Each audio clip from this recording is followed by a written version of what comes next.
DJ Durong from Hot 702.5 in Las Vegas, it's time to come together.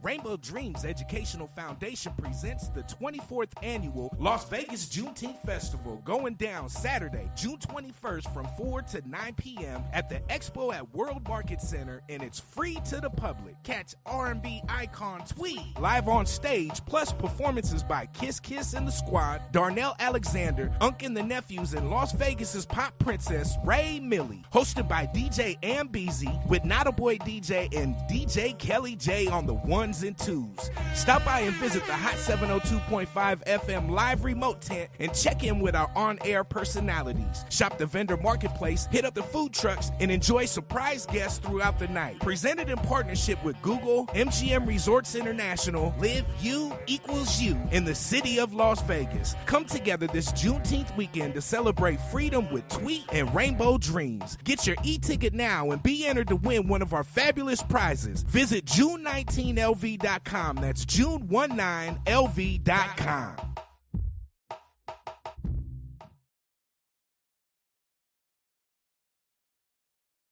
Tune in now on hot7025fm.com.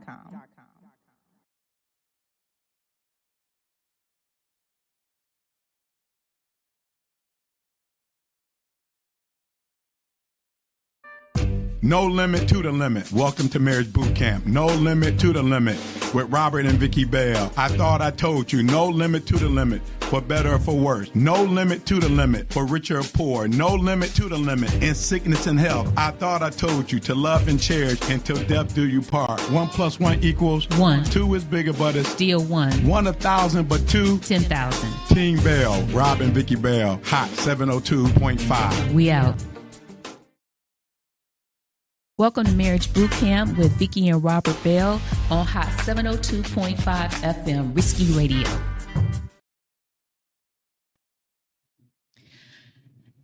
Hi, I'm your co-host, Vicky Bell. Welcome to Marriage Bootcamp / Marriage Warfare.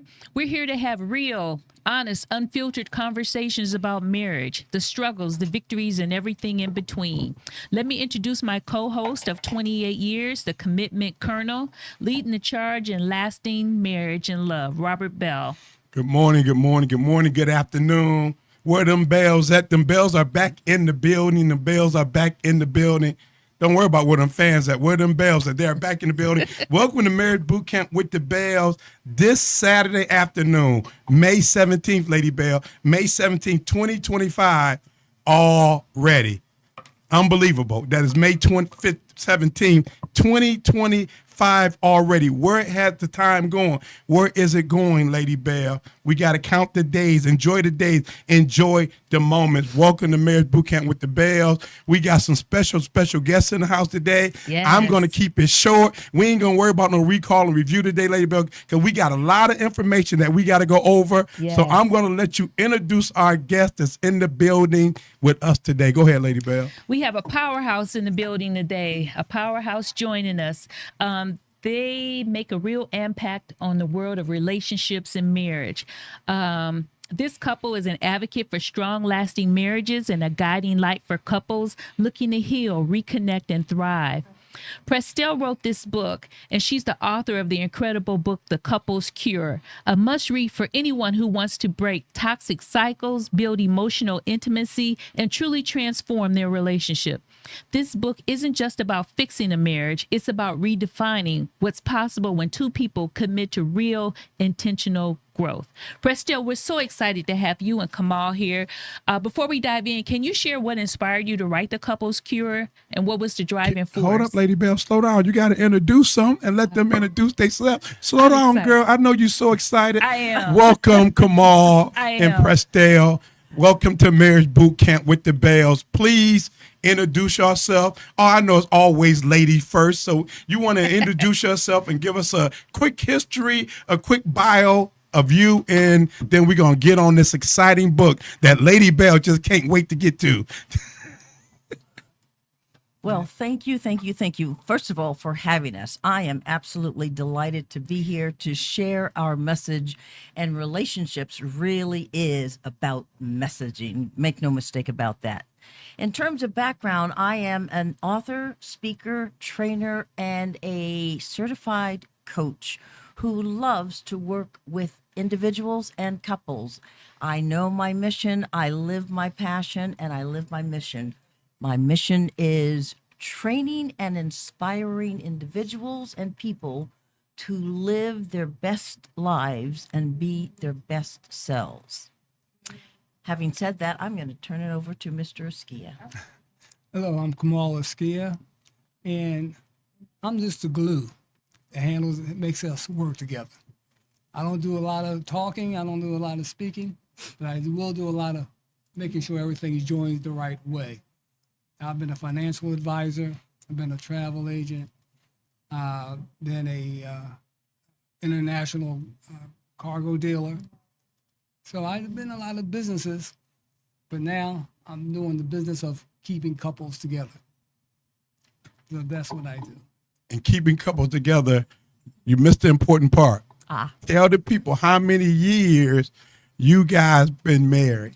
We've been married 40 years, and we are into our 41st year. 40 years, okay, of marriage. And how Okay. long we been together? How long y'all? Go for it. 48 years. 48 Wow. years total, 40 years married, on year number 41. Just saying, he likes younger women. I was very young when we, no. But hey, Lady Bell always tell me, don't ask nobody their age. If they're Absolutely not not. volunteering ages, we ain't gonna ask no ages. But 40 years is a what's that word I always use, Lady Bell? Help me. A A milestone. It's a milestone, Major a milestone. major Major. milestone, especially, well, y'all got married 40 years ago. For a couple to survive 40 years, 4 years in this day and time. But you answer a lot of that in your book. Lady Bell, I know you got some questions that you've been dying to get to. Can I dive in now? You can dive in now. Okay. Okay. Who did you have in mind when writing this book? Is it for struggling couples, newlyweds, or all relationships in general?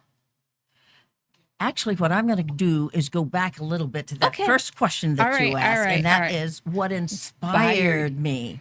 So, at a very young age in high school, I had a dear friend who lived across the street from me, and her parents divorced. She was of the impression that she was a major cause of the divorce.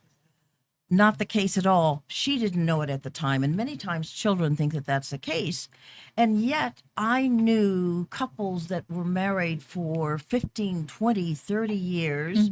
There are also the Kardashians, one of them, who was married for 72 days or so. Oh, Right. yeah. Remember that? Well, technically that's not a marriage, but they Yeah. did go through the formality. And so way back when I was in high school, I decided then I wanted to know what it was that took people to longevity, not only the years and distance, but what it is that kept them in a healthy, happy, joyful, peaceful relationship. Those were the key elements that I was looking for. So for the past 25, 30 years prior to writing the book, I had very casual conversations. I had hardcore interviews. I was standing online in the grocery store, and I would ask one question. And here's the question: what is it that makes for healthy, happy relationships? And then I'd stop talking. And so during the course of those interviews, I discovered that there were a number of key elements that surfaced in virtually every single couple's and or individual's assessment when it came to healthy, happy relationships. And so that's what motivated me to write the book. So the early on concern about having a healthy, happy relationship myself, and gathering all of that data that some 500 people that I've talked to over the years, Say that again. How many people? 500. Some very casual, some formal interviews, but enough knowledge that allowed me to put together the 7 healthy steps to a healthy, happy relationship. Yeah. Wow. That's a lot. I got caught up in there. Okay. So Wow, that's a lot. Okay, so who did you have in mind when writing this book?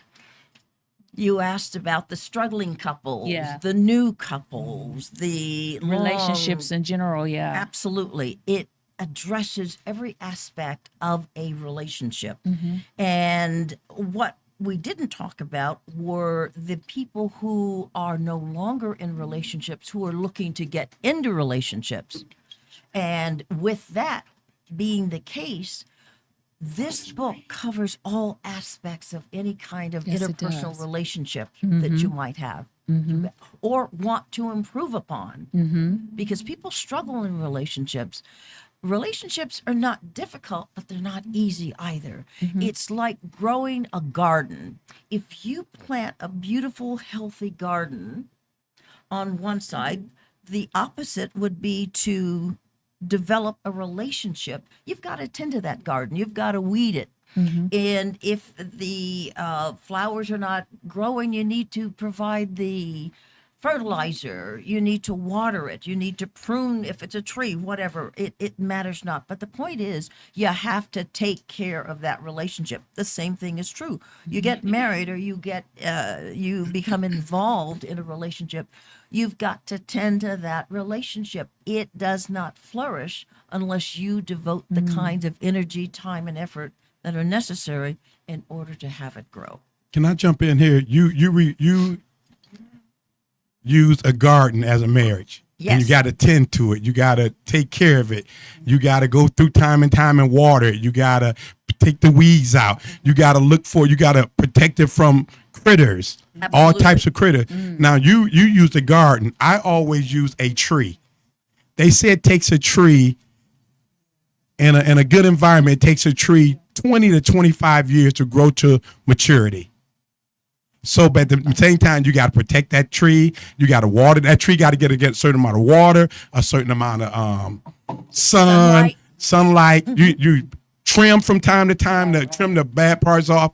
But like you say in the garden, my analogy I use with a tree is that at some point in time, maybe I might be jumping ahead of where we're going with this. Because you said, because garden, we're looking at the end of that garden, we're looking for what we're growing from that garden to feed us, to provide nutrition for us, or whatever you're growing in that garden. At the end of the season, it's time to go in and pick out whatever, carrots, tomatoes, cabbage, greens. Where y'all from, matter of fact? Where y'all from originally? Y'all country folks? Oh, absolutely. Absolutely. I grew up in California, but I was born in Mississippi. So how old was you when you were to Mississippi? When we left, I was 2.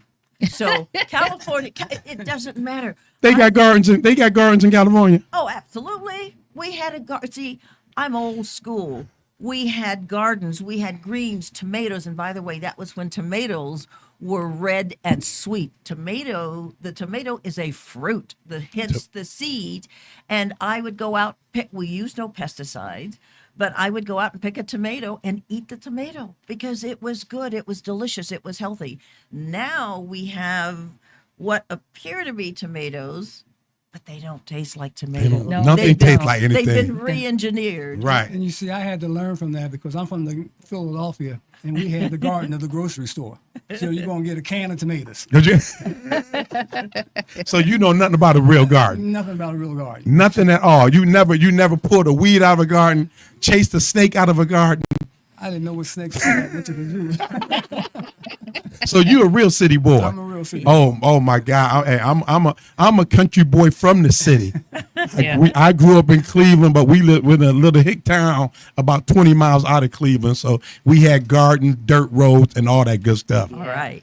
But so I always refer to a marriage as a tree. And like I said, at the end of that season or that growing point, you're going to pull those greens. And like you just said about the tomato, you want it to be sweet. You want it had a taste to it. It had a flavor to it. It had a texture to it. Now, like you said today, we don't get that. Everything is seedless. Exactly. How you going to get fruit from something seedless? Exactly. And so our marriage shouldn't be seedless. It should be always flourishing, always growing. It might go through a season like your garden. You only have a garden for a certain amount of months. You plant your stuff, you grow it, you harvest it, and then boom, You wait until the next season. A tree is always going through its season, winter, spring, and fall. But when it's that season of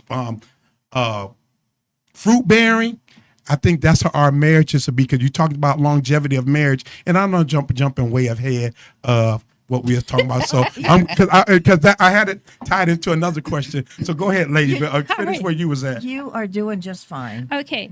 Robert and I have read your book, and we love how you break down the title. Many people might see the couples cure and think of it as a quick fix, but we know that the cure stands for couples unique relationship experience.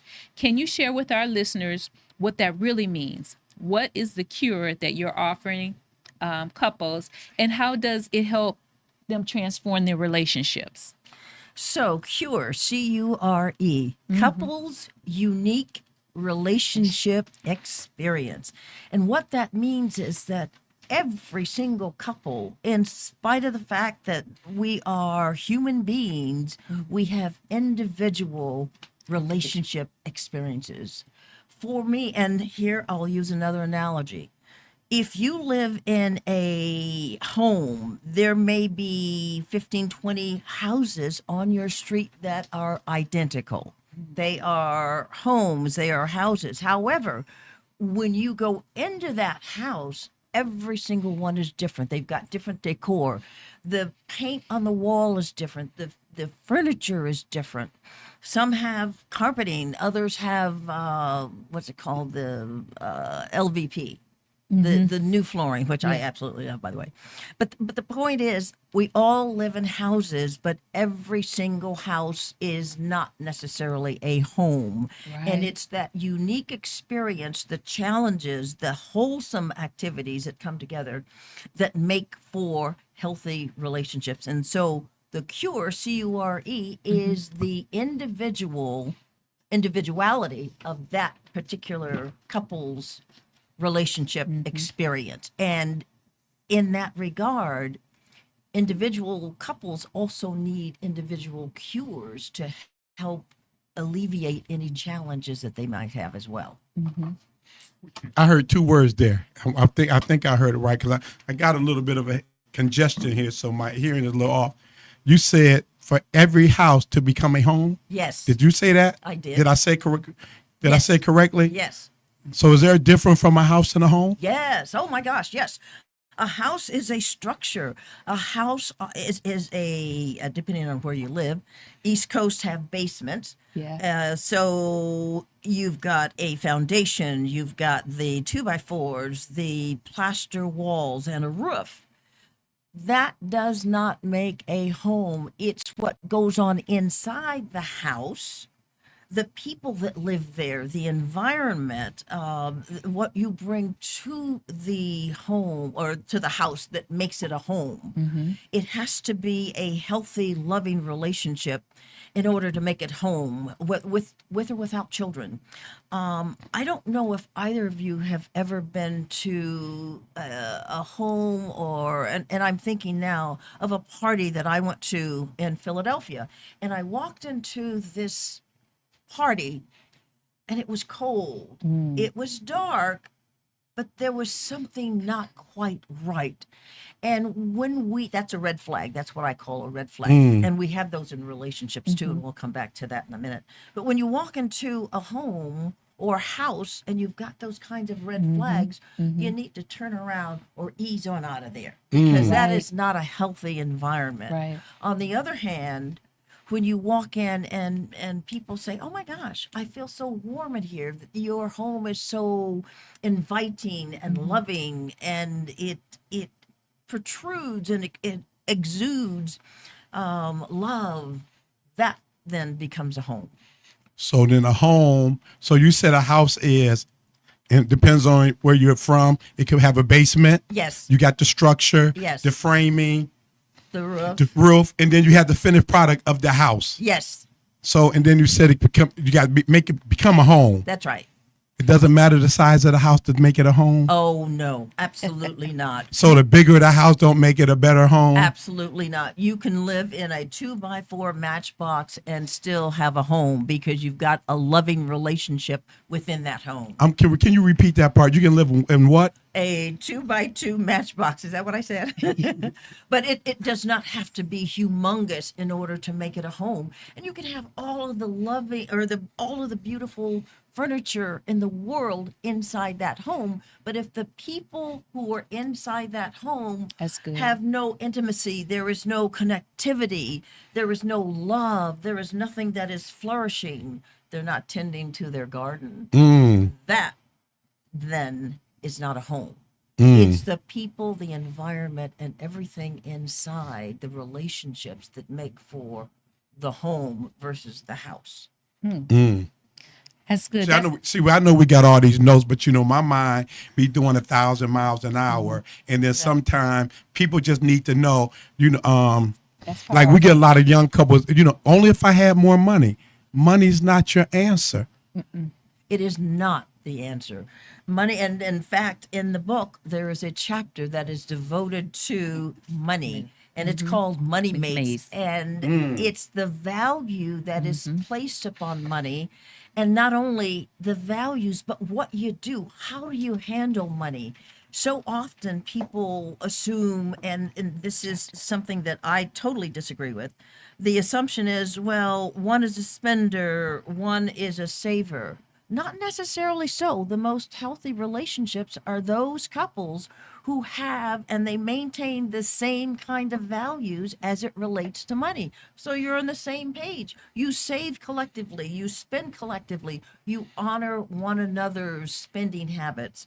And in our relationship, and you can testify to this, if there is something that one of us wants and it's greater than, and I think over the years we've used like $200, it has never been an established $200, $500, $50, but we confer with one another. Most of the time, there was a time though when he went out to get milk and he comes back with a TV. He and my son went out, but that was rare, and that doesn't happen often. But we hold the same kind of monetary values, and our principles of operation are based on our values. Anyway, Did you guys establish this 40 years ago? I don't think we I had. think 40 years ago, I looked at it, at least from the environment that I came up in, whatever I made today, I can go out and make it tomorrow. So I didn't have any firm relationship saying money has to go this way, or I got to hold, this is my money, this is your money. Hey, if I gave you $1,000 and you spent it all up, so what? I'll make it tomorrow. And I always believed in that. And I think that's good for everybody because, again, you're not worried about money. Because the point is that you are supposed to be the one who makes it. Right. And you can do it. And there's a semicolon, there's more, because women are bread earners and winners as well. But to answer your question, Robert, I don't think we sat down and talked about these specifics of money 40 years ago or 50 years ago. What we did do, however, was establish an understanding, understanding that our household money was household money. It wasn't his nor mine. It was household. Say that again. Our monies, incoming monies, were quote unquote household monies. It wasn't his money nor mine. There have been times when he's made more. There have been times when I've made more. There have been times when he was laid off, I was laid off. We were going through changes as all couples do, but it was always household money. It wasn't his nor mine. We never went out and bought a vehicle without one another's knowledge. Can you repeat that part? Somebody needs to hear that. You never did what? I hear people go out and they buy vehicles. A vehicle is not a partial, but vehicles and major investments that impact Whole brand new cars. Yes. Without sharing. Robert, did you do that? No, never would I do that. I wouldn't. But there are people. We don't do that. Yeah, we don't do that. There are people who do that without consulting and confiding and sharing what they want to do with their partner. That does not work. That builds a system of untrust. Untrust. And you've got to have trust in the relationship. So from day one, y'all had not his money, not your money, but household money. Yes. Yes. So is another word for household money. I'd like to use our money. Absolutely. Not her money, not my money, but our money. Our So money. our money is the same thing as household money. Absolutely. So if she's making 100,000 and I'm making 20,000, we're making 120,000. You got it. If I'm making 100,000 and she making 25,000, we're making 125,000. Absolutely. If I'm making 100,000, she making 100,000, we making 200,000. That's right. It ain't about what about 50-50? No. People, that brings up another subject. There are couples who say, all right, I'll pay the mortgage and you pay the light, Utilities. power, garbage collection, and the car note. And then one of them gets laid off. So then what happens? Then what? Yeah. The Where other them one- bills at? Where them bills? The other one says, well, I'm going to take care of the mortgage, but what about the light, the gas, the car note? And that partner is up, creek. And the fact is, if you had our money, our household money, then the two of you can work through those processes to find out, all right, what do we need to do to make this happen? Right. But in our household, there is no separation of money. Mm. It is our money. Why is that so tough? Why is that so tough? I mean, and I think through the generations, I don't know about you guys' generation, but I know since our generation, we talk to our friends our ages, like they look us like we crazy when we say it's our money. Oh, When absolutely. we talk to younger couples, they look like us crazy. Like, what do you mean our money? No, I got my account, she got her account, and And then we got the house we got the account. house account, and then and like you said about buying objects, Well, my wife went out and bought a brand new Benz, and she told me, "Don't worry about it. I pay my portion of the household bill. I can do what I want to do with my money." I don't know. Maybe I'm just old school, but I just don't. I don't understand that. In some instances, old schools work. I ask you to ask them, how's the rest of their relationship? How is the rest of the relationship doing? When you establish and compartmentalize your life, your money, who does what in terms of household responsibilities. This is our home. We all pitch in, we all help. In our household, most of the time I cook. He does dish. We've never gone to bed without doing dishes in 50 years. 41 into our 41st. Well, no, we never lived together. No, we didn't before we got married. But the point here is everything is a collective effort. We have cleaning days. We've had housekeepers in the past, but when we clean collectively together, and it works for us. So I say to those people who have compartmentalized their monies and what they do, and they're not willing to bend over backwards to help the other out if the designation is to clean the bathroom and he happens to get sick and that's his responsibility, then I jump in and pitch in. There are no hard, fast, black and white rules that say you have to do this, and if you don't, I don't do it. Right. Not my job, Mom. That does not work. That Right. doesn't work. There is, in this day and time, with both individuals working, there is no gender roles. Our thing is whatever we have to do to make the house a home. That's right. It's not about I'm not washing dishes. I grew up with 7 sisters. I never washed dishes. I grew up with 7 sisters. I mean, I washed them just because everybody else washing dishes, let me wash dishes, but I didn't have to wash dishes.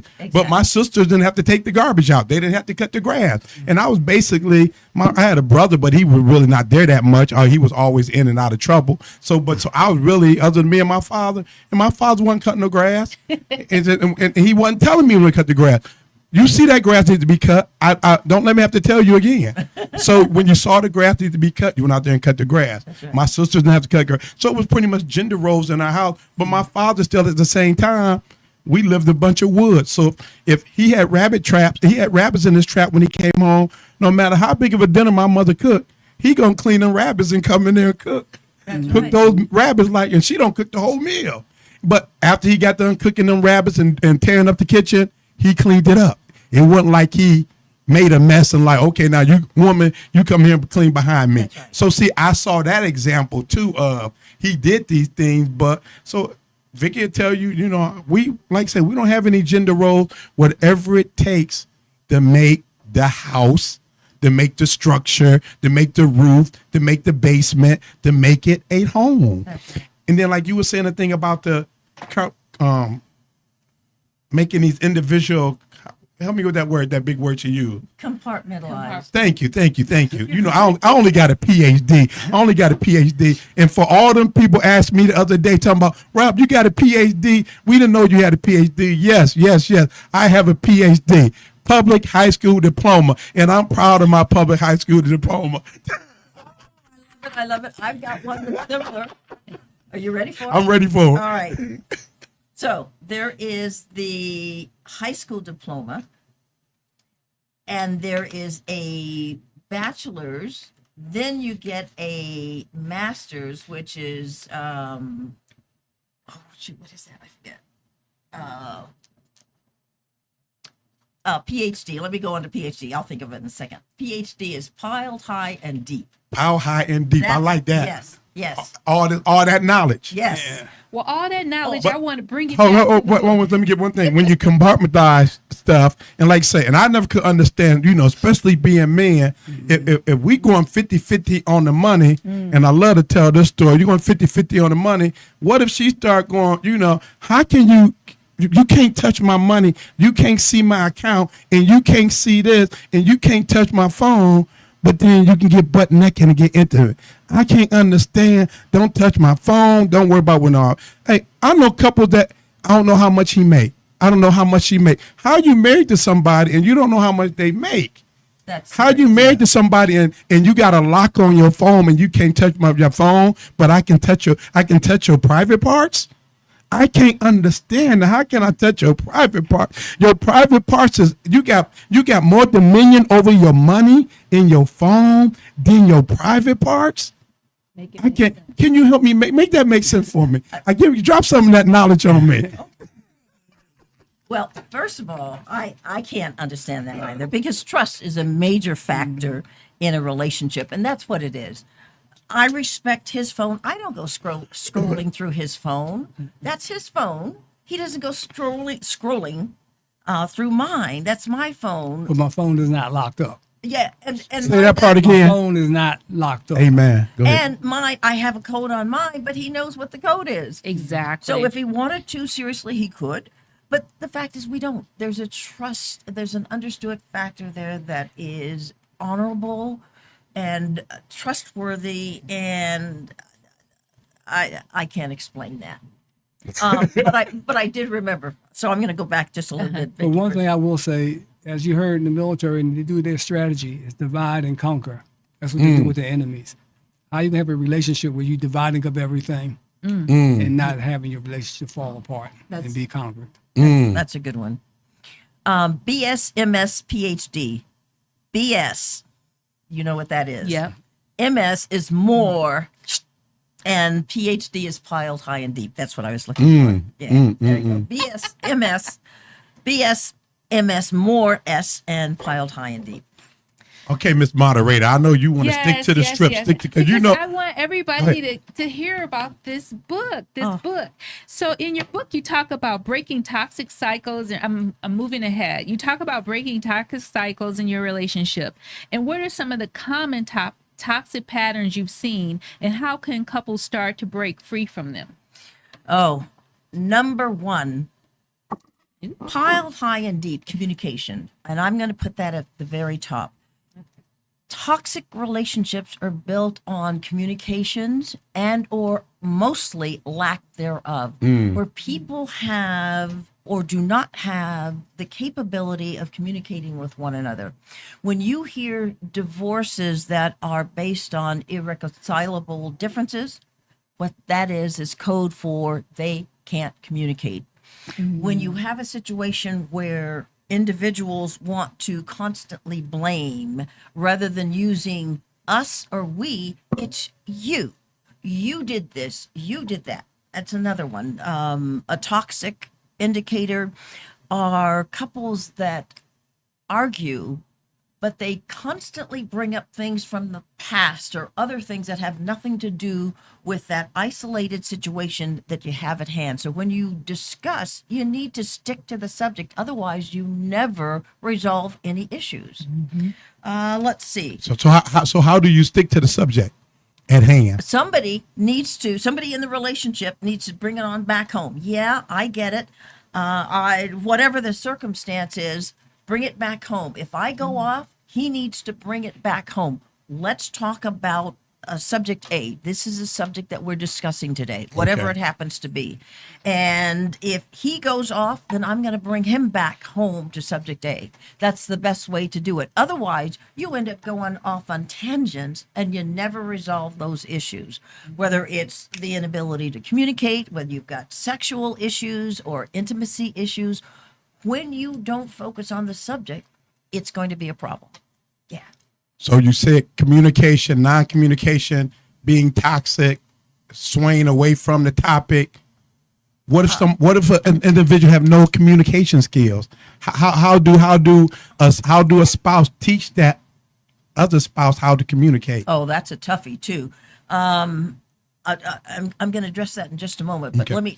let me go back. When you meet an individual, there are red flags that we all see, and I call them little beep, and you'll say, that was interesting. That was interesting. This person who was not communicating then or now has never communicated. People don't change unless they choose to. So if an individual wants to change, wants to learn how to communicate with his or her partner, then they need to take the action. The inability to communicate does not rest on the shoulders, the responsibilities do not rest on the shoulders of the partner. It needs to be a self-initiated challenge to say, okay, I am not communicating. My partner is not understanding me. What do I need to do? How do I need to fix this? Will you, partner, help me? But it also means that you've got to become vulnerable enough to say, I don't know how to communicate. I don't know how to talk to you. Clearly, I'm doing something wrong because you're always pissed off at me. What do I need to do? And then you solve that problem collectively.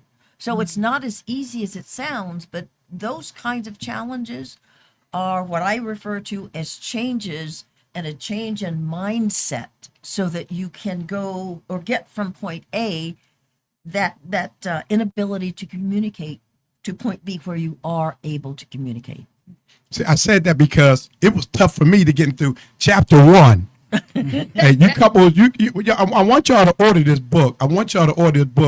But it might take you a week or so just to get through chapter 1. And you got to read chapter 1 more than once. Because chapter 1 is really dealing with, who is chapter 1 dealing with? Self-knowledge. It's dealing with you and your issues. And as you're reading chapter 1, you're reflecting on your shortcoming. What do I need to do better? Where am I falling short at? That chapter 1 was a doozy. That was a doozy. And It's a lot of self-work. And go ahead, Vicki. No, it's a lot of self-work, a lot of reflection. You're thinking like, okay, why am I thinking like, okay, how do I feel about this? Well, how does this make me feel? It's a lot of inner thought. You cannot come to a relationship unless you know who you are internally. What do you want from this relationship? And if you're in a relationship and it's not working, how do we fix that? Notice I said we, collectively. How do we fix that? What do I need to do? Do I need to change? Do I need to reestablish my mindset so that we can move forward. We can't change the past for sure, but what we can do is establish a platform that says right here, right now, what am I going to do going forward? And then and only then can you begin to change. You also need to understand what your own personal values are and how they relate to one another. Because if you are not contrary to what people say, and that is that opposites attract, I would not want to be in a long-term relationship with a complete opposite. And why? Because that means our values are different. Excuse me. Now, values are neither right nor wrong, but they reflect who we are and they dictate our behavior. And so if you're on the same wavelength as it relates to your values, then it's so much easier to communicate, to resolve problems. But if you're not and you don't have the same values, you're going to have problems. Can you break that down a little further? Because you said, make sure I heard you right, you said complete opposites. Yes. But then you said values. Yes. So you talking about that you can be opposite in some ways, not complete opposites, but then your value got to have somewhere where they meet. Oh, absolutely. The closer you are in values, the more likely you are to have a long-term relationship. Now, you're not going to be perfect right on and matching in terms of all of the values, but the closer you are in values, the more likely you are to have a long-term relationship. How do you define values? Your values are and as I said, they're neither right nor wrong, but your values are what you hold dear to yourself, what you hold inside. I'm going to give you some examples.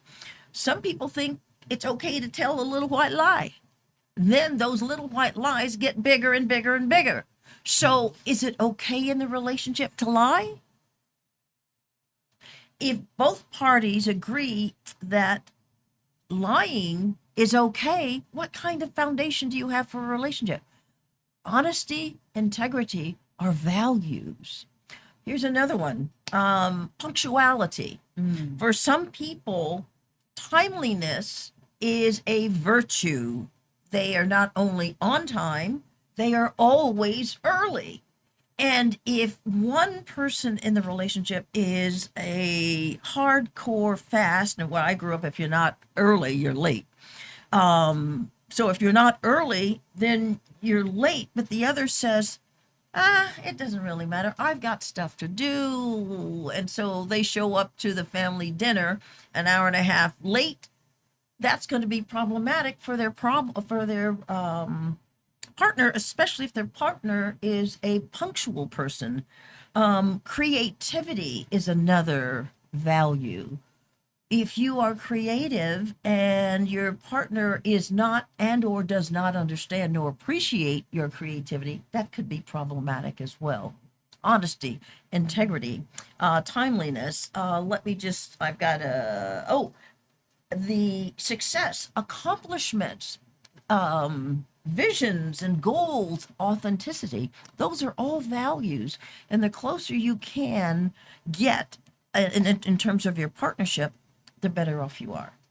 Did I answer your question? You said a big word there. You know what I got? Oh, you only got a PhD, girl. Authenticity. Did I say that word right? Yes.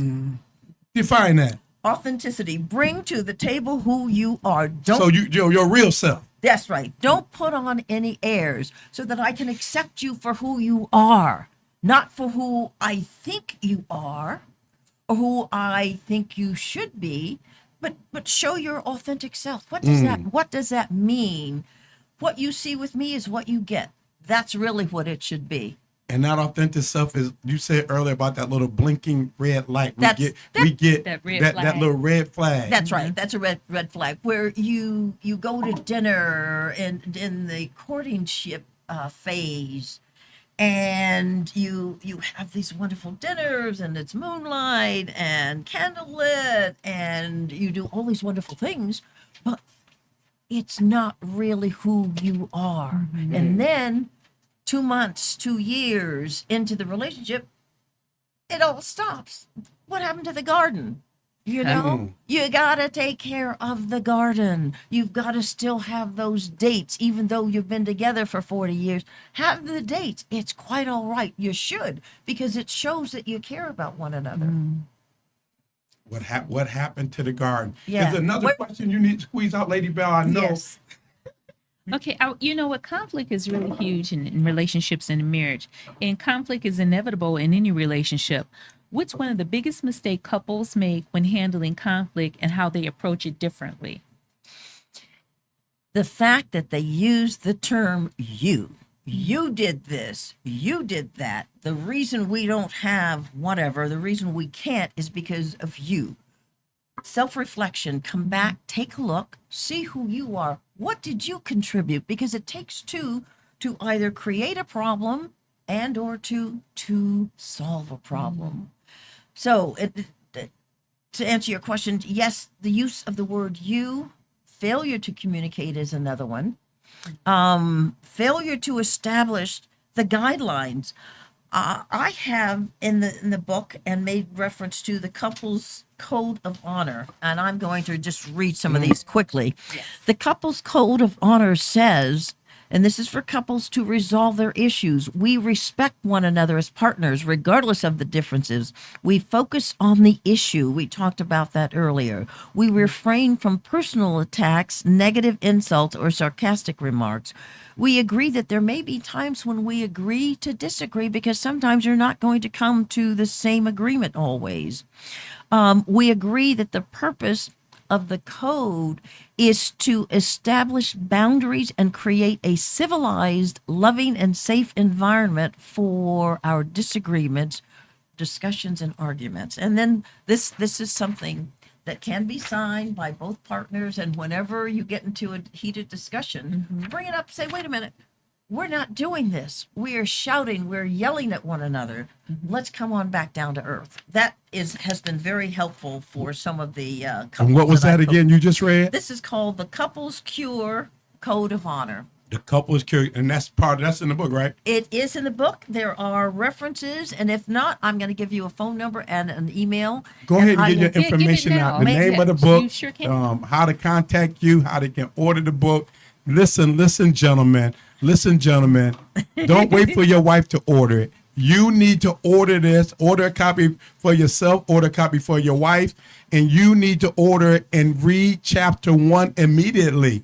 Read it a few times and then make your way through the rest of the book. But please order this book. Go ahead. Let them know all the information, how they can contact you all, how to order the book, and anything else that you can offer them. Okay, that's fine. So here's the phone number, 415-226-1310. A little slower, please. I will.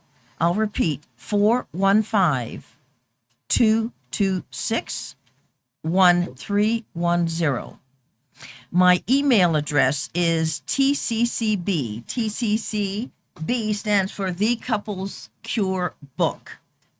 Lady at Gmail. I'm going to redo that one as well. tccblady@gmail.com. My book is also on Amazon. Google in the search bar for Amazon, press Stell Askia, and I'll spell my name. First name, P like Peter, Restell. Last name, Askia, Askia. Put that in the search bar of Amazon, and the Couples Cure book will come up. If you'd like, by the way, if you order from Amazon, you don't get a signed copy. If you order from me directly, I will sign it and send it to you personally. So how do they order you from directly? Either call. Okay, call. Or email me. Okay. Otherwise, they can go to Amazon. Okay, y'all got that information, gentlemen. I know y'all don't hear from time to time. Y'all hear Lady Bell says a lot of time I initiate things. Mm-hmm. You want to make your relationship better. You got to initiate some things. You heard some good information. I'm gonna put y'all on the spot right now. We won't be in town next Saturday. What y'all doing next Saturday? Can y'all fill in for us here? Oh, you know what? Let me take a look at the calendar. Are we next Saturday is just let me know. 23rd. Because if not, we're gonna have them rewind this show. But if you guys can come and do some stuff without me interrupting. You can get out more of this information because I want this information to get out. Because, like I said, it's important to me. It is. Every couple should have some mentors in their life. Every couple should have some people that can speak life into them. Every couple should have a garden that they can go to and get some fresh vegetables from. Every young couple should have a couple in their life that they can go to. I'm talking about that tree, a tree of life. It should be some peace. They should be able to go to that tree and get some peace. They should be able to go to that tree and get some love. They should go to that tree and get some wisdom and understanding. 40 years of marriage. She don't wrote a book. She don't spoke to over 500 people concerning relationship about being happy, peaceful, and healthy, and longevity. And how much time we got left? I want one more definition from you. What is your definition of, you said a healthy relationship. What do a healthy relationship, because a lot of times when I talk about me and Vicky a lot, I tell people just because I say I got a great wife don't mean perfect. When she says she got a great husband, don't mean perfect. We say we got a good relationship, don't mean perfect. So what do a healthy, happy, peaceful relationship look like to you, or the definition of it? Well, and we're in the same boat. There are times when I swear I'm going to kill this person beside me, but I don't. And the reason is I love him. I have always loved him. However, that does not mean that our relationship is perfect. We argue about things. This morning he was cleaning up some ice cream. And I says, here, honey, take the, I put some soap on a paper towel. And he was cleaning up the ice cream. He looked at me as if, I know how to clean this up. and the thing is, it's little things like that. But regardless of what the issues are, we work toward resolving them together. And we are respectful. I have never been abused by this man, nor do I ever expect to be abused by this man, either mentally, emotionally, physically. And so whatever our challenges are, we work together to resolve them. I always like the key word you keep using. We, us, and together. Yes. We us, and together. I like that. And let us know if y'all can make it next week. If not, we thank y'all for joining us. Where them bells at? Hey, no telling where them bells might be at. We will be dancing all around the world, all 2025. Hopefully they can fill in for it next week. But you know how it is. 1 + 1 will always be 1. 2 is bigger, but it's still 1. 2 is after 1, but it's always 1. If 1 1,000, then 10. 2 is 10,000. 2 is 10,000. Amen. Team Bell, you know I am. And you know who we with. Everybody have a great week. We out. Thank you. What a pleasure. Ooh,